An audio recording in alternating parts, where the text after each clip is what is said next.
Hey folks, welcome back. So we are back again very quickly with another Twitch for our Prepper Skillshare. So today we have a really exciting one, going a different direction completely from the last time we did this. Instead, we're going to be focusing on more functional skills, specifically around the idea of starvation and group dynamics. If you are watching right now on Instagram, it's because I'm live streaming from Instagram and I'm about to turn it off. So if you'd like to hear the rest of this conversation, come join us on Facebook, YouTube, Twitter, I think, and Twitch, obviously. And all those are at /4Proles Almanac, wherever you decide to go. So thanks, y'all. We'll see you on the other side. For the rest of you, thanks so much for tuning in. I'm really excited about this conversation because it's not something that is easily accessible to have a meaningful conversation around it. So first I'm going to introduce our guest. Oh, could you guys hear me at all throughout any of that? Because I forgot to move my microphone in front of me. So hopefully you guys are tuned in and heard some of that. If not, I'm going to introduce our guest, Willow Moore, and they will tell you some more about what we're going to talk about. How you doing? Hi, I'm good. Can you hear me? We can. Is there feedback? I wasn't able to find headphones. There is, so I'll just speak like occasionally. Okay. Yeah, sorry So about that. no worries. So tell us a little bit about what you wanted to talk about today. Um, yeah, I mostly wanted to talk about my experience of semi-starvation in a wilderness setting, as well as recovery from that, which took place in a non-wilderness setting, and kind of use that as a jumping point to talk about semi-starvation in general, because I found that, after I left the program where I was experiencing starvation, I could find very little resources about it, which was surprising. Um, but there you have it. So I was like, well, I want to create a resource, or at least start creating more resources around this for people. Sure. So could you tell us a little bit, I guess, about where this process came from, or like what's the starting point for this Which conversation? process? Like, so did you want to tell us like a story about your experience, or were you planning on going more deeply into the subject matter itself? Um, yeah, I guess I'll kind of whoop, tell the story a little bit. Um,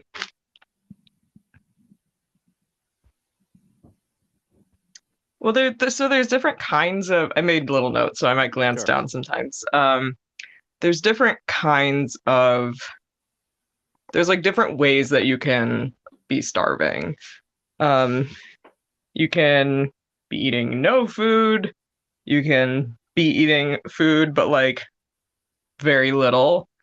And you can be like eating food, but it's still not enough to meet your needs of expenditure. And in in my case, it was mostly um the third one, because this was like it was at the Teaching Drum Outdoor Skills School, and it was like a nomadic year-long wilderness immersion. So we were very physical every day.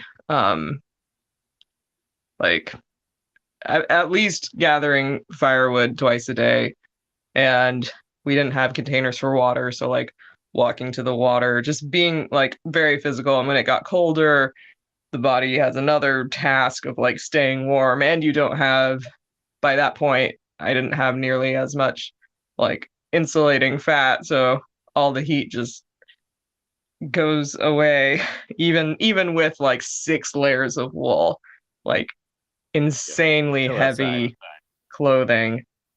Yeah. But yeah, when I talk about like that school, people say like, "Oh, did you have to like forage for all your own food? Is that why you were starving?" And it's like, "No, actually, they brought us food. They brought us like vegetables and wild rice from the previous year's harvest, and like they had a big walk-in for like roadkill. And they brought us bear fat, and like one of the things that I noticed through that experience was just like bear fat was like by far my favorite thing. I've heard really Um, good things. yeah, yeah, just calories, just condensed in this extremely delicious package. Um, but also you can get sick from eating too much fat. And I did once.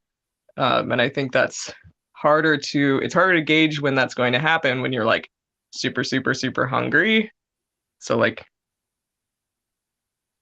yeah, it really changed my experience of my appetite. And I guess now that I've kind of established like the container for this situation, and this school is known for just starving people, like it's a thing. Like previous years, students talk about it. Like people have called it like the starving drum. Like it's just a thing, and it's a thing in general in a lot of wilderness programs. And you'd think that like because it's such a thing in a lot of wilderness programs, there would be more information that those like cultures are producing for like how to recover, but there's not. You're just kind of abandoned to figure out how to get back to a healthy weight without hurting yourself. Um, Yeah, and that's a struggle too. yeah, it's really hard.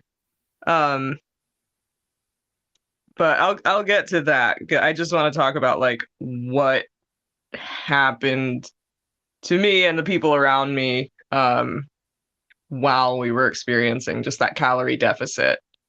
Um, there were 3 women in the program when we started, and 6 men. And one of the women left after like a month because it wasn't what she like thought it was going to be. So then there were just the 2 of us, but we both only menstruated like once and then didn't menstruate for the entire rest of our time there. Jeez. Um, and so that is a really common and well-known side effect of being in a calorie deficit for too long is that if you menstruate, you'll stop menstruating to conserve energy. Um, yeah, I have this like whole kind of list of things. Sure. And I'm sure Um, those are paired with psychological things as well. yeah, it was like, I mean, particularly like the psychological aspect of not menstruating, just like knowing that like, oh, like my body feels like it has to conserve energy right now. Like I'm not in a state that I could be like producing future generations. Like if we were like an actual culture living this way, we would be dying. Like this would mean things were very bad. And the human body is like built to withstand those things, but it takes a toll. And the like mythos of the school, and it was weird at the time, but it just gets weirder and weirder the more that I look at it. They like appropriated a lot of like Anishinaabe and Ojibwe like cultural things, and they appropriated a lot, and they also made things up. And one of the things was like, yeah, like women in those tribes just would spend like half the year not menstruating because there was like not as much food during those times. And like that's not actually physically healthy or sustainable. But Yeah, they I had can't all these imagine. mythos to like justify the starving, to be like, oh well, this is like natural and It's the way you good. should be, yeah. Right, right. But it wasn't. Um, yeah, and I was just like, I kind of always struggle with um like fatigue and like varying energy levels, but it was like way exaggerated with the food scarcity. Like, yeah, like sometimes, especially like on there were times where like we just didn't have food for a few days or like only had one or two food groups for a couple days. Um, like, oh, we just have like greens and meat and there's no fat and there's no carbohydrates and like that's not doesn't actually give you a lot of energy, especially when you're like doing a lot and moving a lot and also like learning a lot of new things. Like your brain is expanding and that also requires a lot of energy and calories. Yeah. Yeah. Um, but yeah, like I would just remember times where it was just like physically difficult to move my body because of like how fatigued I was. Yeah, it brings But up an interesting point around like the fact that they're having you do these things and you're new to them, so you don't have that expertise like somebody who would be living there and like traditionally yeah, and would be able to do things more efficiently, burn less calories, uh, and all of those things. And yet it's expected that you could do these things on a calorie deficit. right, right, exactly. And yeah, it's also kind of an insult to those cultures like, oh, we don't need hundreds of years of knowledge passed down orally through like thousands of years of generation. We just we can just take random people and just throw them here and not even give them enough food and they'll be fine. And yeah, we were not not fine.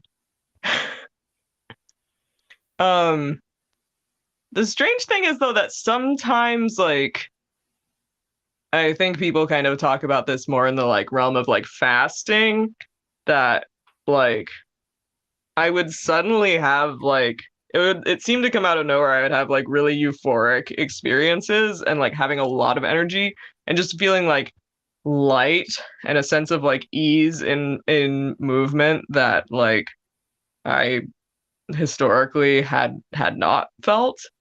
Um and often it was like after like a day of like dragging myself, like trying to do things. And then all of a sudden, like, not even necessarily when I needed it, I'd just be like, boom, like euphoric and filled with energy.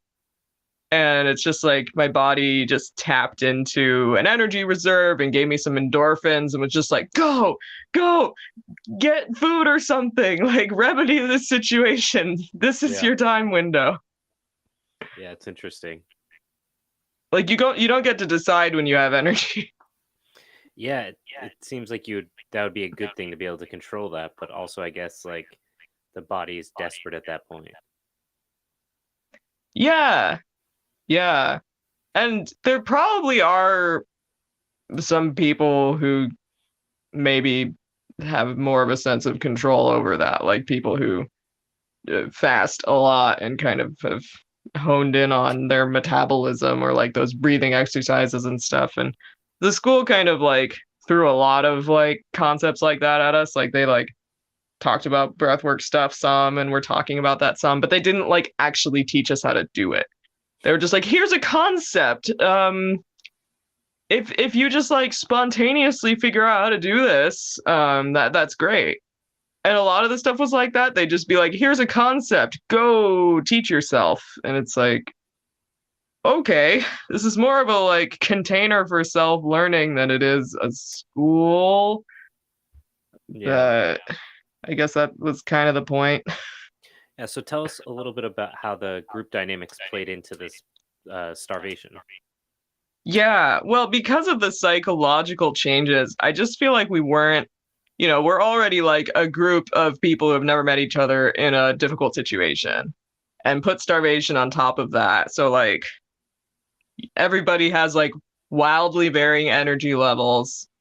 Um, and there's often like somewhat of an obsession about food.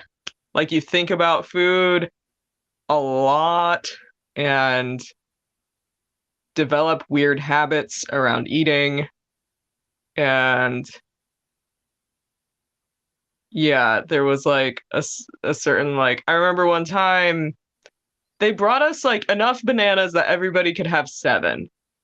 And I decided to eat all seven of my bananas that day. And it felt great. I loved it. I never thought eating seven bananas would like be a nice experience, but like I felt like each one just got better. But then when they found that out, like because I did that while I was alone, the group got mad at me. And I was just like, I don't get it. I'm not taking it away from anybody else. Like what? And it was just like in our like we'd have these like talking circles, which was also an appropriated concept. And like a lot of it would just be like weird, like compulsive like food notions of like what order do you eat food and and there was kind of like a guru guy, and so people would ask him like food type questions, and it was all just so like neurotic. It was bizarre that it was like, in spite of the fact that you're like at this wilderness school, um you're actually like constantly, I feel like you're ideally you want to get in touch with your intuition and be like, oh yeah, my like body knows what to do. But a lot of it was like, no, the school knows what to do. And so you have to listen to this guru person who's also not going to teach you anything. Yeah. Um, but I that's th- more. Oh, but yeah. all that's to say is that I have a conspiracy theory that they starved students intentionally to make them like more vulnerable to like that guru dynamic. That's interesting. I mean, it wouldn't be the first group to do that. No, it wouldn't be. But that brings up an interesting point though, and it makes me think about like where religion came from, and it's like you get like hyper fixated on things, then you have to logically justify like why you're eating the banana, you know, once every 3 hours versus seven in a day or one a day or whatever it might be, and you come up with this like basically random structure that you use to like justify what you're doing, and like eventually that can get like codified, and I feel like that like speaks to like how things that don't make sense like become like a part of a community. Yeah, and that's absolutely what happened like at that school. Because by the time I was doing the program, they had done a lot in the past and they had like their own culture. It was like a religion specific to that school or like a code or a set of rules or um yeah, whatever it is. And like there was something about walking into that was like I like didn't really have a sense of like culture growing up. And so it was almost like, oh wow, like that exists in the world, but then yeah, it's also not good. And I've heard other students say like, yeah, teaching drum is a cult, but it's like a super healthy cult because it like promotes these like healthy habits and stuff. It's healthy, but it's within an unhealthy structure, and I'm just like, I don't think that that can be healthy. Yeah, and I'm more curious about this group dynamic component, and like Yeah. how did you guys work together? Was it like you relied on one another, or you just there together, and like how either of those situations might have played into your relationship with food and one another? Yeah, I mean, we did rely on each other, but also um there definitely there were like moments of joy, but there wasn't a lot of like I didn't feel really connected with these people. Like I felt like, you know, that like we would all work our best to like make fire happen. Um, but like I didn't feel like really emotionally connected. Um, So I'm assuming you didn't stay in touch with anyone. what? Did you stay in touch with anyone? No, no. I tried for a short time after the program was done. This was uh like 7 years ago now. So yeah, I tried for a little bit. I'm just plugging in my phone. Um, whoop. Okay, I'm back. I tried to stay in touch, but also like four of the people who like were in the core group that stayed were from Germany. And so there was kind of like always a language barrier, and I feel like that might have been part of like feeling less connected. But I didn't stay in touch with the folks who were from America either. So Yeah, it's just you would think yeah. like that psychological impact would leave like lasting impressions on like relationships and things like that. Yeah, I mean the other woman who did the program, she said that like ever since leaving, like when I was last in touch with her, which I think was like a year after we the program was done, a year or two after, um, she said that like she just doubts herself all the time. Like if she has an emotion or a desire, like she doesn't know whether that's coming from herself or not. Like she doesn't because of the way that the like school treated her, which was yeah, super awful.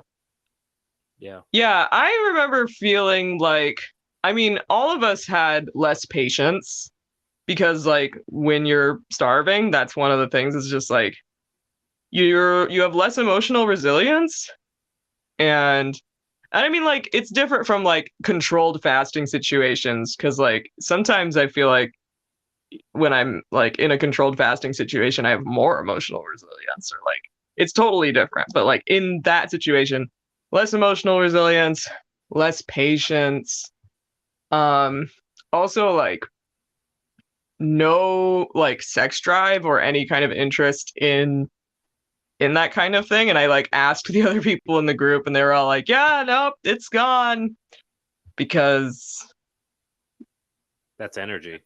yeah, you have to conserve your energy. Like that's a waste according to your body. And it's like, what? This isn't a time to be like doing anything that might make a baby. Like, no.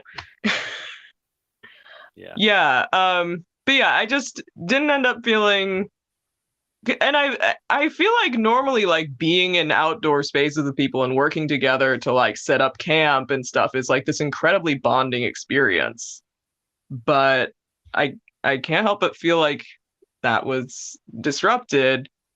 And I think part of it was disrupted from starving for such a long time. And I think it was also disrupted from like the way that the guides kind of were manipulating us basically. Sure. Like and they were trying like there was this whole concept of like, yeah, we're trying to like heal our patterns and like develop like a group consciousness and work together really well. But I felt like so much of their interference actually worked against that. It worked against us like Yeah. being able to just naturally do what humans do.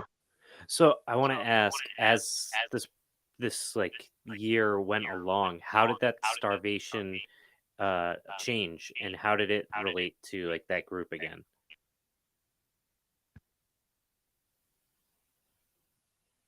Well, like within my own body, it changed in this weird way at a certain point where like I was just hungry all the time. And so it felt like it almost didn't matter if I ate or like when food was available, I would like I'd eat like my first bite would be like amazing, like euphoric. It tasted amazing and it felt really good. And then my second bite was like pretty good. And then the third bite was like meh. And like I would like basically only eat while it like felt euphoric to do so. And I kind of lost interest in eating after that because I mean, A, when I ate until I was full, it made me tired. And B, I was gonna be hungry afterward anyway. Like, no matter what I did, I was going to be hungry all the time. So, like, why eat more? Yeah. Yeah, it seems like it's tricking your body into thinking there'll be food again in the future, and you didn't know. Right. Yeah, I didn't know. And yeah, I also just experienced a lot of things that it's just like, it felt like my body was like working against me almost. Like, toward the end, when I like left, I was craving things like frozen broccoli stems that offer like no calories. Like, why? I don't know. I feel like as things went on, and it may have also been because like it got colder and like winter set in, but like there were definitely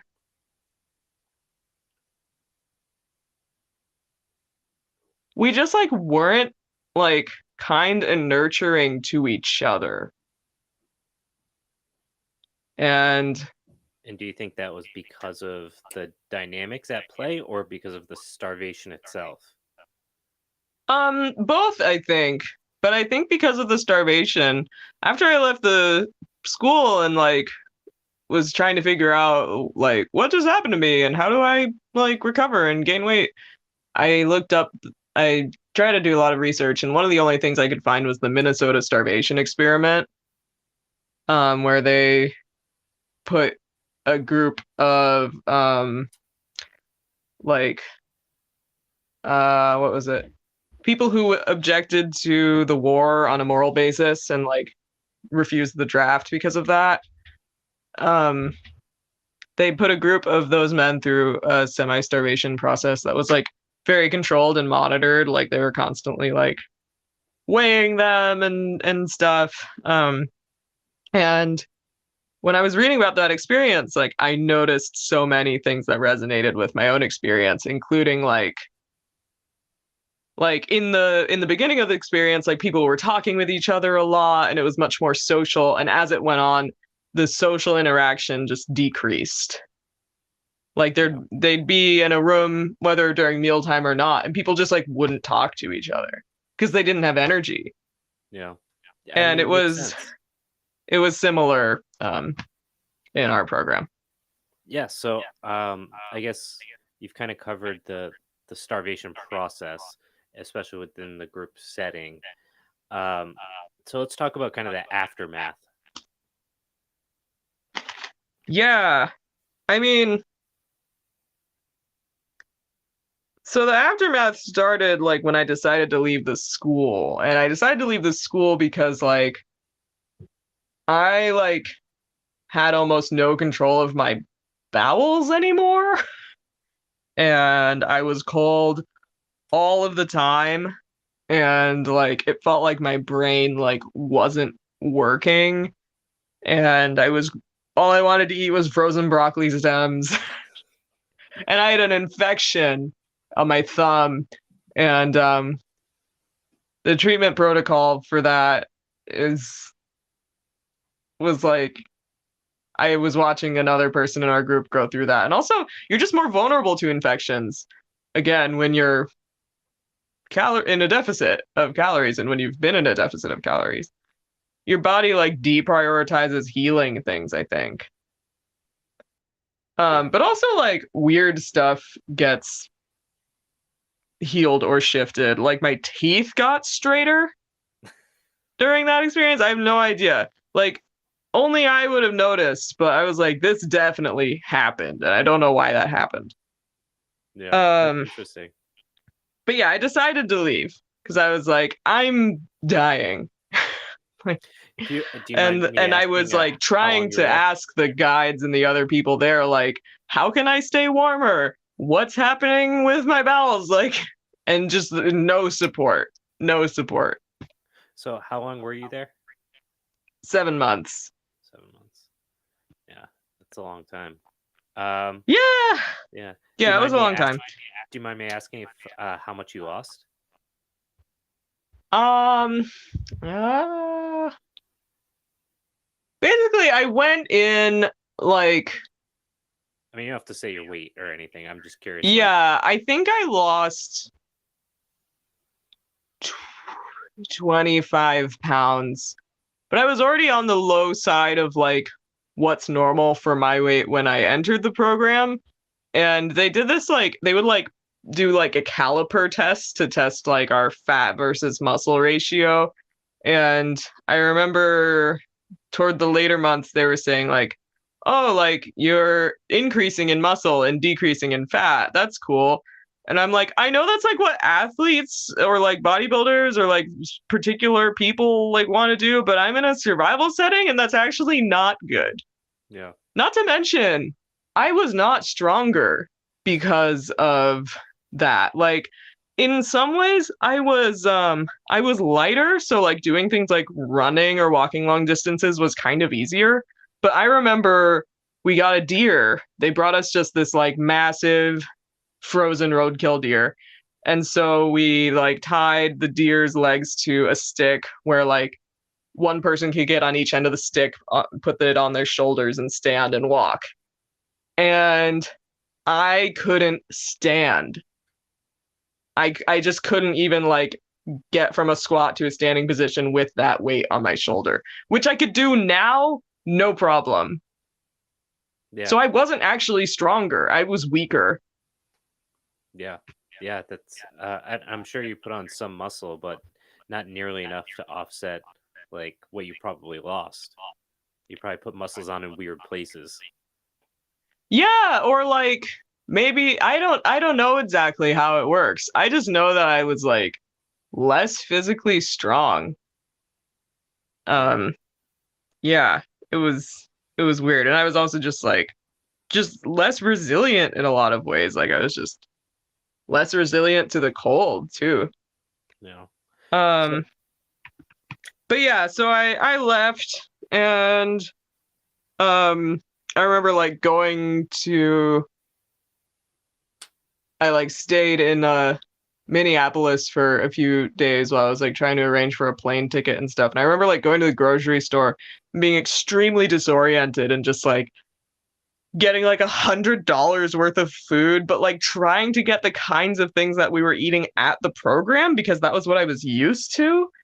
And and then just like arriving back at this like I like was staying with a couch surfing person being like I don't really even know like what I'm gonna do with all this. I'm like leaving in a few days, and it was just like I couldn't make decisions, yeah, yeah. like Your in brain needs to especially adapt. in that Yeah, setting of being in a grocery store. yeah. Yeah, I think all of this is so important as we like look at kind of what's happening globally, is understanding that there probably will be at some point these experiences for more people. In the news today, China dropped its I'm not sure if there was a trading import ban or whatever it was with Russia, so they're going to be taking in Russian wheat, and they've also recently closed up their fertilizer outputs to the U.S. So like they're definitely trying to starve us out. How serious they're trying to do that is another story, but it's kind of frightening, and I'm surprised it's not making bigger news. And that's why this stuff I think is so important. We have to know kind of what we're in for.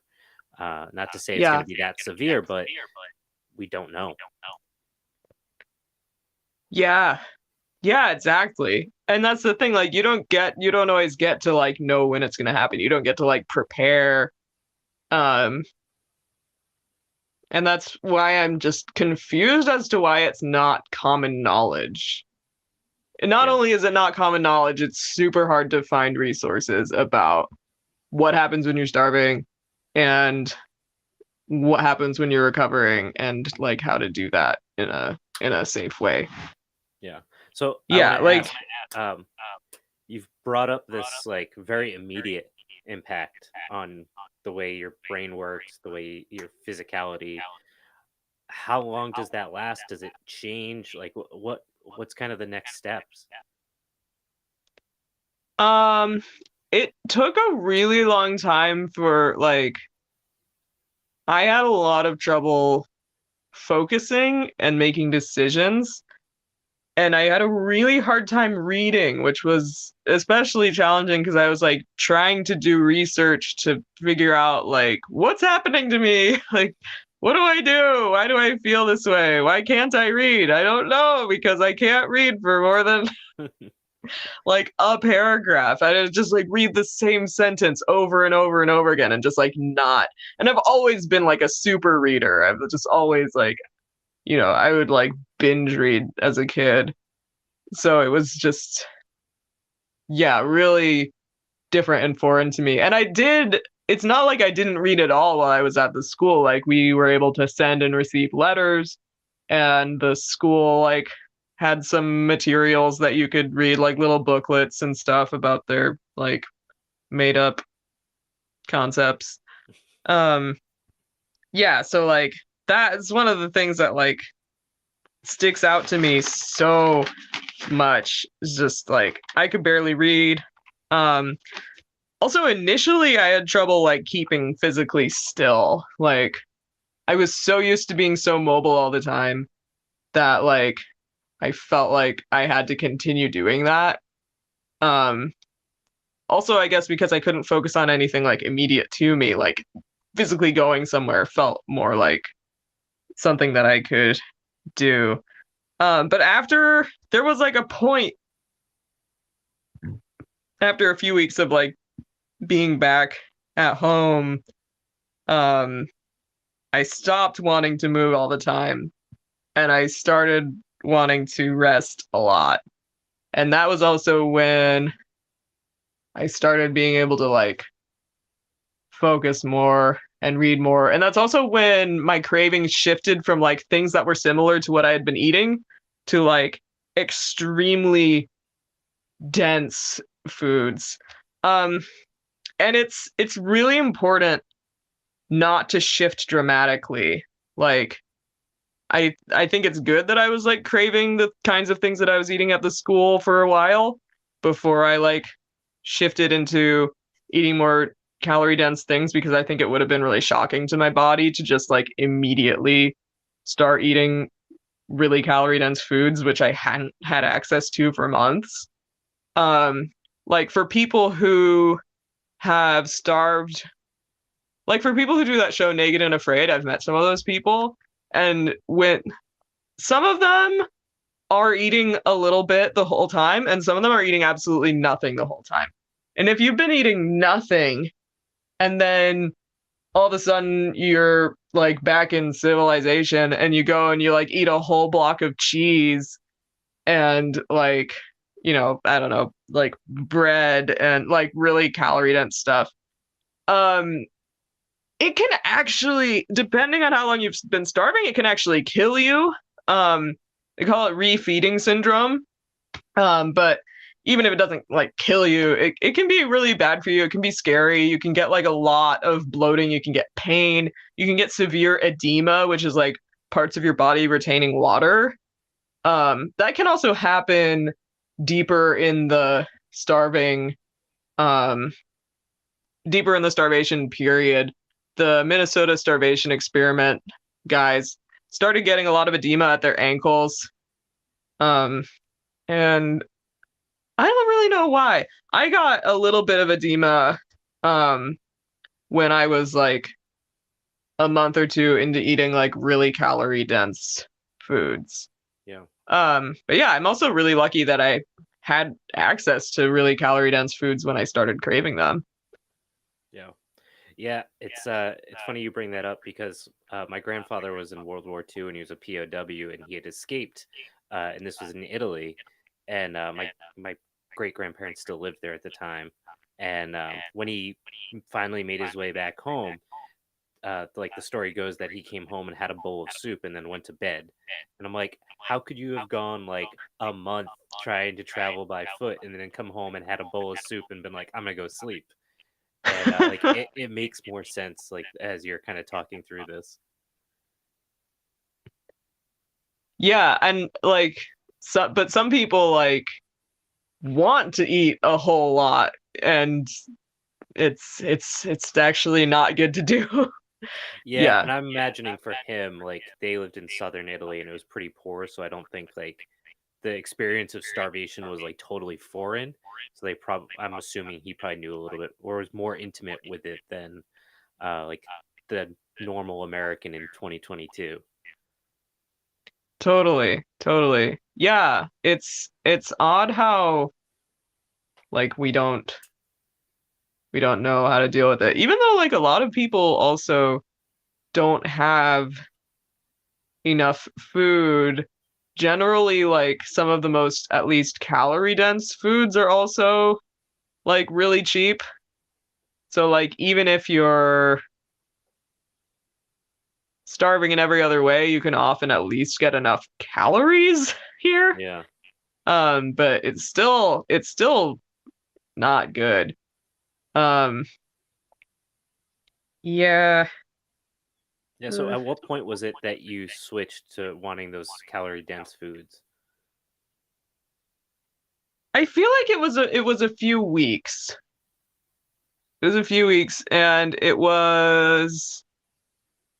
I feel like it was pretty sudden. It was like within a few days, I was like, "Oh, I can't eat apples anymore because they taste just horrible fiber."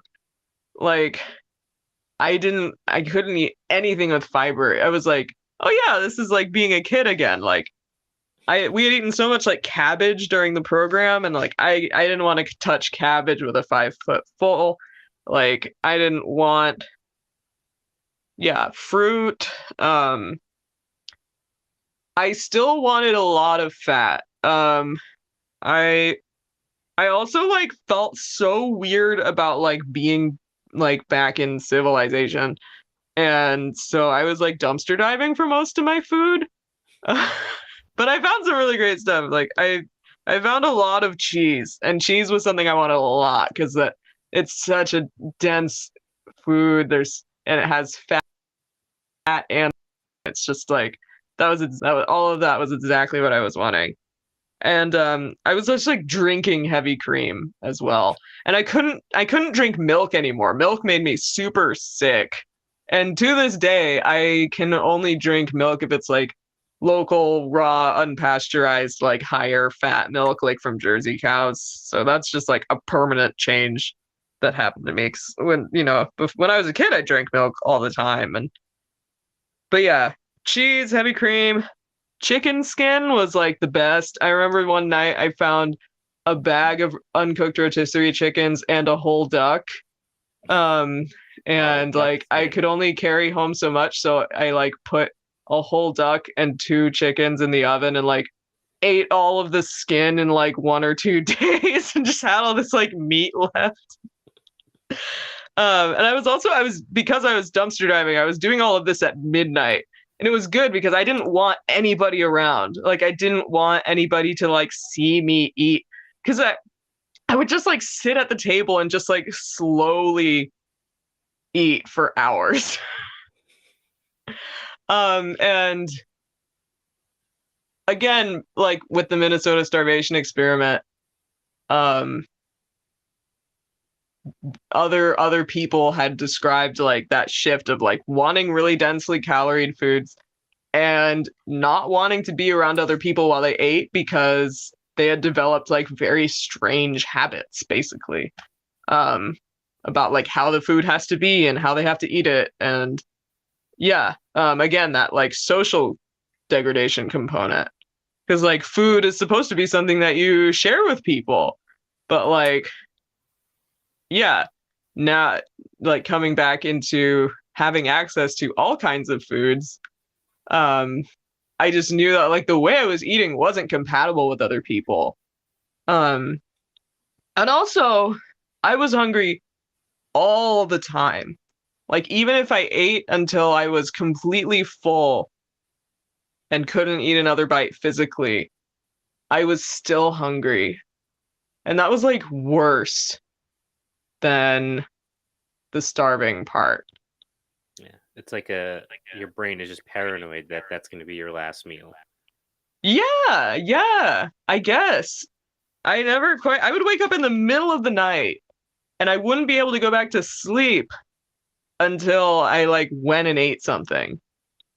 which has never been my style because I've had like acid reflux since I was a teenager, and so eating anywhere near bed was like a no-no. But yeah, I've never been a midnight snacker, but yeah, I would just sit in the kitchen alone in the night eating slowly for hours. It was ridiculous. Um and it took like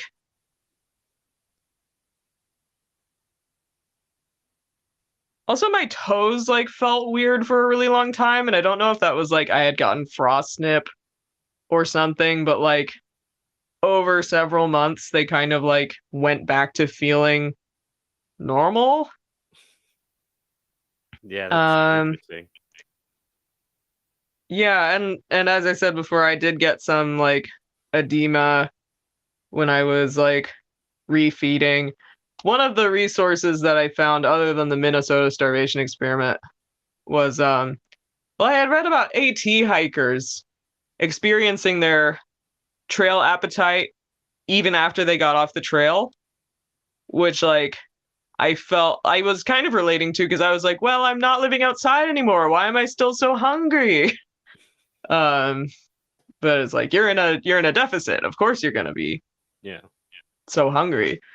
Um, but the other resource I found was like people recovering from eating disorders, like anorexia type stuff, and yeah, how they were recovering, and like that was what I could find the most of, and those Yeah. were the only people I could like be in dialogue with, like through internet forums, and so it was a different experience, but it was also like very similar. Like all of the things that they were describing, I was just like, yeah, yeah, that's. Oh yeah, but you had asked about the shift in the weight, and I did want to say when I got home and like finally could look in a mirror with no clothes on, I saw myself and I was a skeleton. Like I didn't look healthy at all. And I also realized like wow, like growing up in America, like in my high school years, like this is what I wanted to look like. And that's so messed up because I'm so unhealthy now. Yeah. And I kind of was like, I'm never going to be in this state again if I can help it. Like Yeah. now that that horrible fantasy has been realized, I want to run in the other direction. So this is Yeah. not healthy. Yeah. So, Um how? yeah, and it was also like it was hard psychologically to allow myself to eat as much as I like needed to be able to sleep and focus better, and there wasn't any like not feeling hungry, but just like it was just like I just had to eat, and I had to eat the things that were palatable to me, which were like those really calorie dense foods. I remember overcooking some eggs.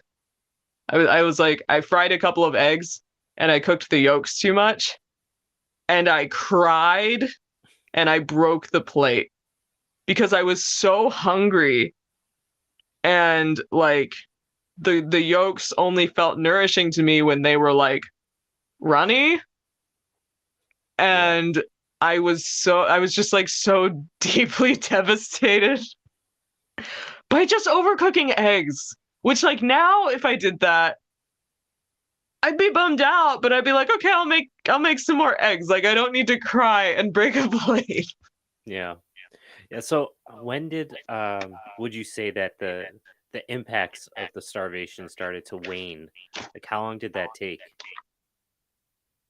Like how long did it take to like physically to regain feel the weight? normal? Um And normal is obviously kind of a loose term because I'm sure there's some things that still have stuck. yeah, and also you initially just put on water weight because like you're able to like eat salt again and stuff. So like a lot of that initial weight that you're putting on is like not it's not like body fat. It's not like tissue at all. It's just like there's more food in your body and there's more water in your body, and your body has to do a lot of like cellular repair and stuff, and that that requires like flooding areas with water because cells can like pass through and do the things that they need to do more easily when there's like an abundance of water for them to move through. And so, yeah, people always like, we have this like cultural thing of like, I gained 10 pounds from eating a really big meal. And it's like, no, that doesn't happen. That's not how it works. Um, it takes a lot of time for your body to make adipose tissue. That's Yeah. like a complicated like energy storage process. And what's typical for a lot of people who starve, almost everybody who was in the Minnesota starvation experience, so many people who have had eating disorders, and me, is that you overshoot your initial weight because your body needs to store enough um like energy and adipose tissue to feel like comfortable and secure to begin the cellular recovery work.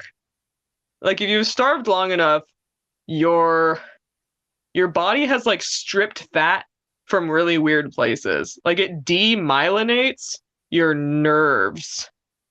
So there's like sheaths of fatty tissues around your nerves that like, it's like the rubber thing around an electric wire.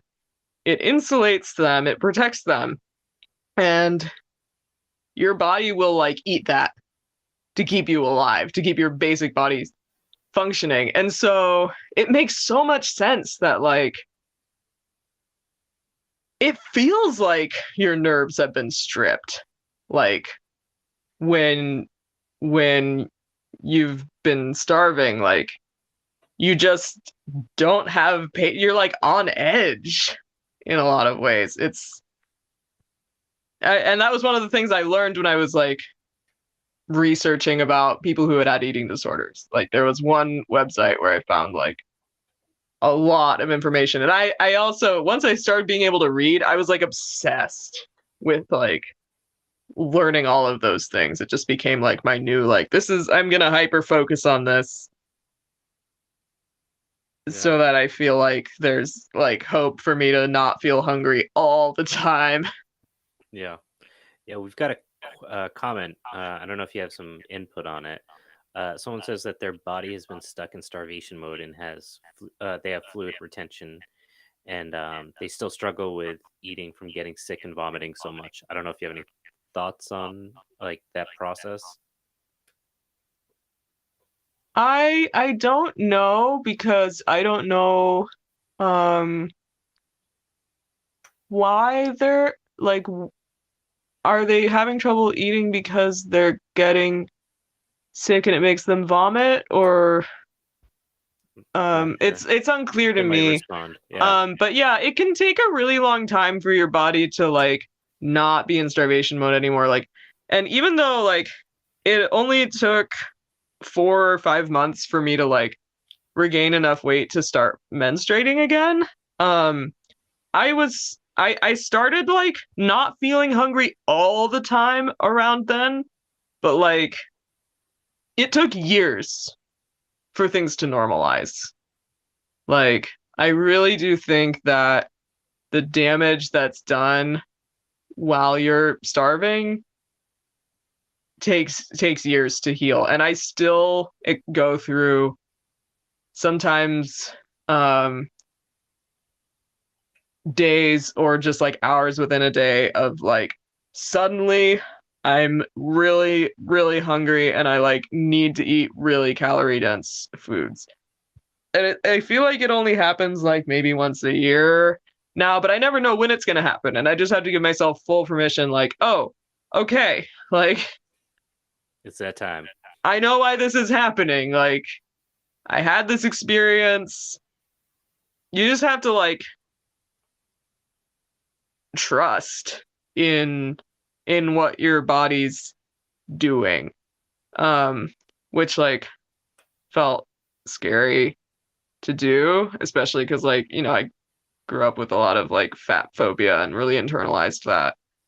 But yeah, like a lot of people don't feel like they can eat whenever they're hungry because they just keep gaining weight. Um, and I mean, sometimes that's you just have to gain weight. Yeah. Like the body has a set point that it wants to be, and it has reasons that it wants to be that, and that can like change. Um, but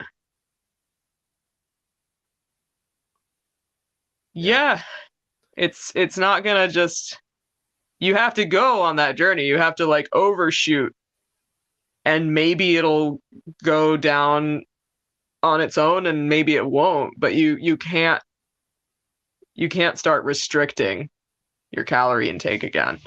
Or Yeah. like I imagine being your like, body would "Oh, have a well, I'm quick really reaction. craving ice cream, so I'm gonna freeze a banana and eat that." Like, you have to like eat the thing that your body is wanting. But I don't know about experiences where like this person is asking where their body is in starvation mode and they're having trouble eating. I have a friend who um like just recently finished, or I don't know if I'll say finished, but finished the bulk of like getting treatment for cancer. And over the summer she like starved really badly, like in the hospital because of like the chemo and stuff. And so like I don't know about the more like medical um types of stuff. Yeah, It they looks like added. this person they've added. I can't see the whole comment. But oh yeah, I would get nauseous from not eating too.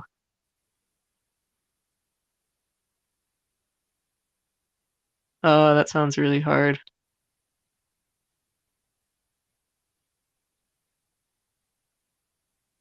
Well, yeah, sometimes when you're making too much stomach acid, it means you need to be eating more food.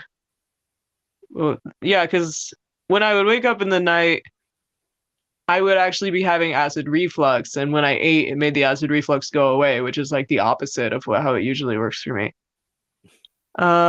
But I can't read the bottom of the comment because of the way that my screen is, and like I can't scroll. I actually Where do can't you even end? see myself in my little video frame. But Where does your reading end? I can finish it for you. it says, but I also make too much stomach acid. I did. Managed to lose half of it when I started. When I started getting better, now I've plateaued again. Mm, yeah, I mean, if you're having, I mean, I don't know, and I will say too that unfortunately, like most doctors err on the side of like losing weight is always good. Like I went to a doctor after the like when I left the school, I went to the doctor who I had been seeing before that, and I was just like, I'm really confused. I'm really hungry all the time. I'm experiencing all these weird things and all these weird cravings. Um, and like he was like, well, you're not underweight according to the BMI anymore. You gained like 5 or 10 pounds, so don't worry about it. You're fine. Like Good enough.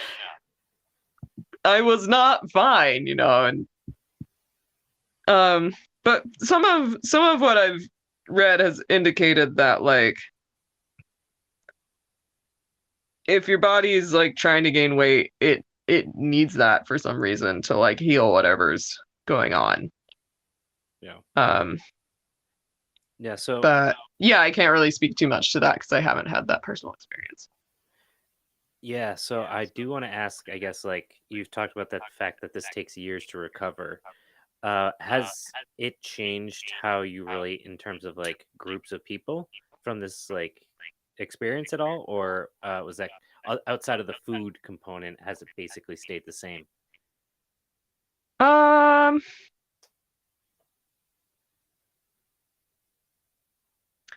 I mean, yeah, it's been a long kind of journey. I'd say now I'm in a place where I'm a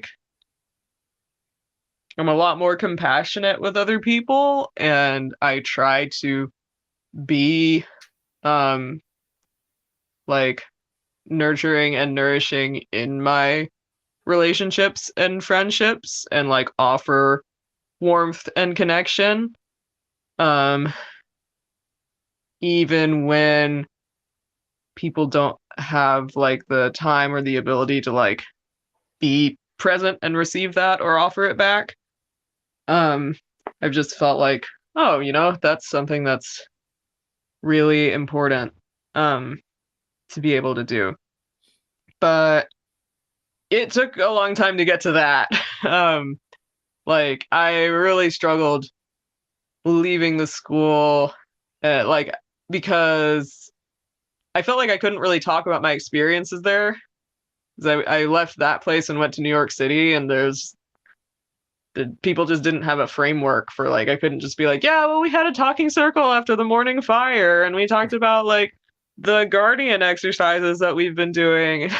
And I was saying I was having trouble with allies, like it was just like, and that's an experience a lot of people have with just like leaving cults in general, is like you leave and you don't know how to connect with people because they don't have like that the lexicon and the mythos that you've like been immersed in for so long, and Yeah, like how do you connect with people anymore?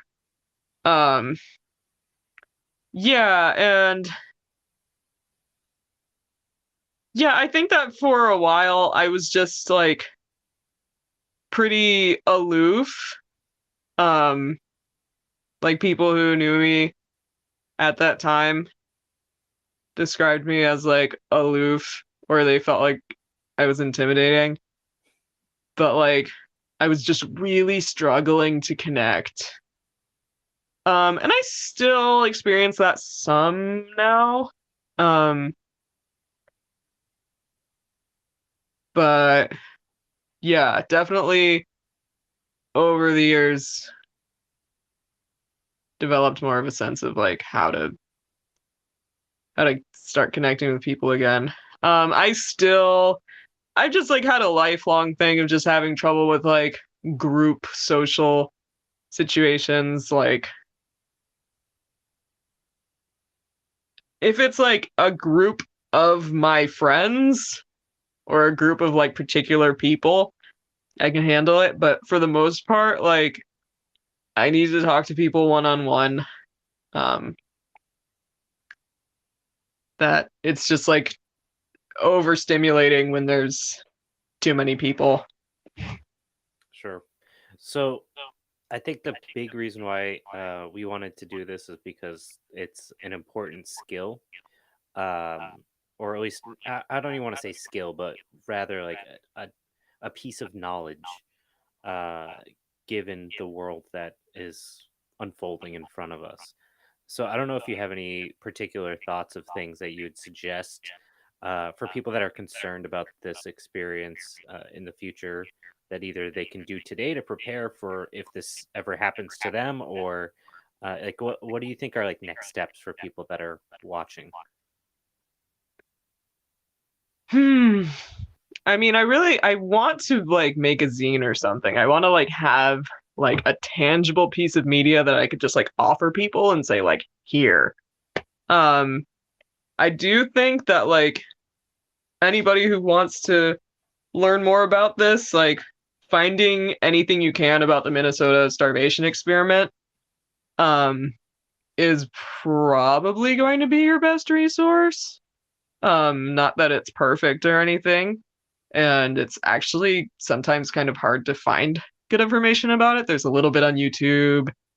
There's like some PDFs floating around, but there's not like a book or anything really definitive. I'm gonna put on my hat because I'm cold. I do think that reading, if it's like not triggering for you, like reading stories of people who like have recovered or are in recovery from eating disorders can be helpful for the describing like what it was like while they were starving and what it's like trying to gain that weight back. I do find that there's like it's probably true of the Minnesota starvation experiment so much. Um but I lost my train of thought, sorry. Um Reading the comments. that there can be so much of a focus on the numbers.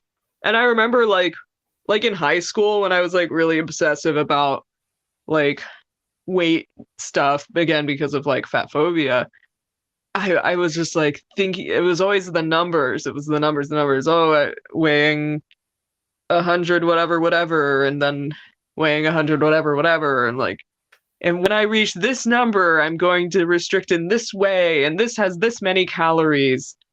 Um, I don't find all of that super helpful. It's true, like on the Naked and Afraid shows and uh the Alone show, they always are like, this person lost 37 pounds, which is like 29% of their total body weight going into this challenge. And it's just like, there's something about it that feels really sick.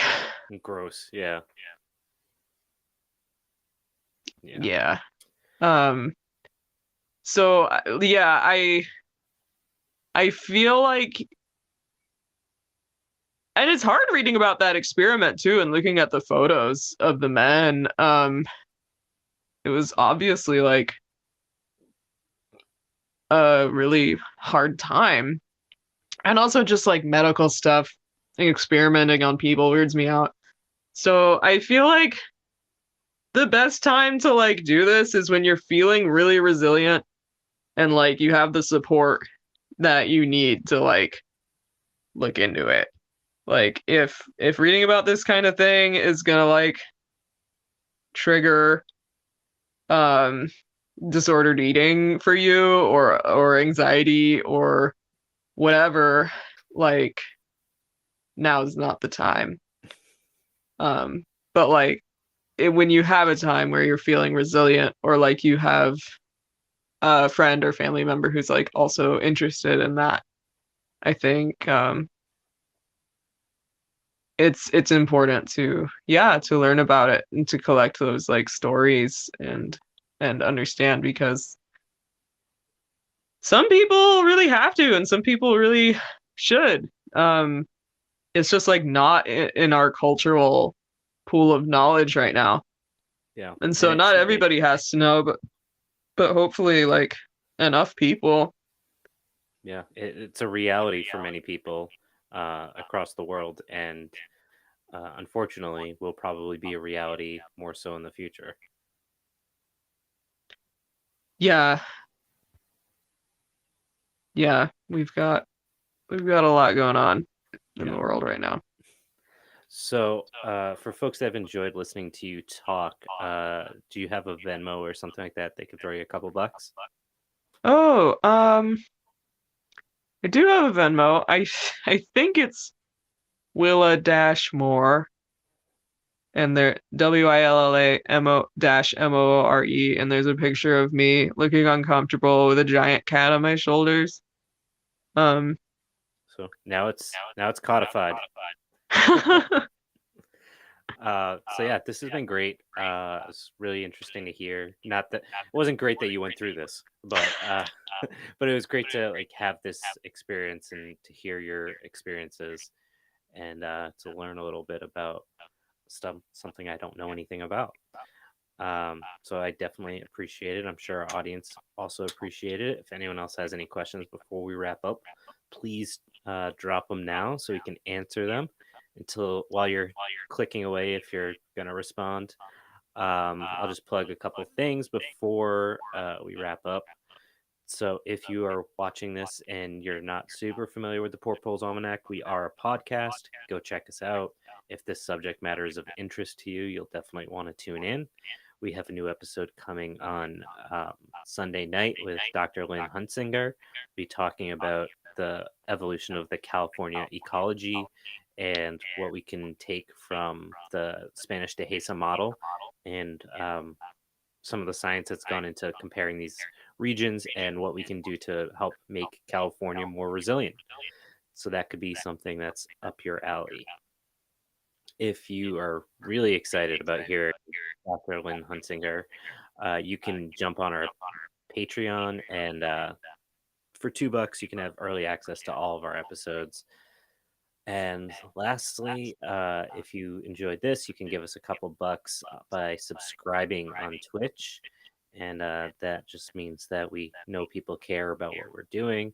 But of course, please support Willa before us because she's donating her time and people already contribute money to us. So we don't desperately need it. And we'd rather help people that are helping us be able to do the work. So it does not look like anyone has any questions. So I guess we can wrap this up. Any final thoughts before we end this? Um, Yay.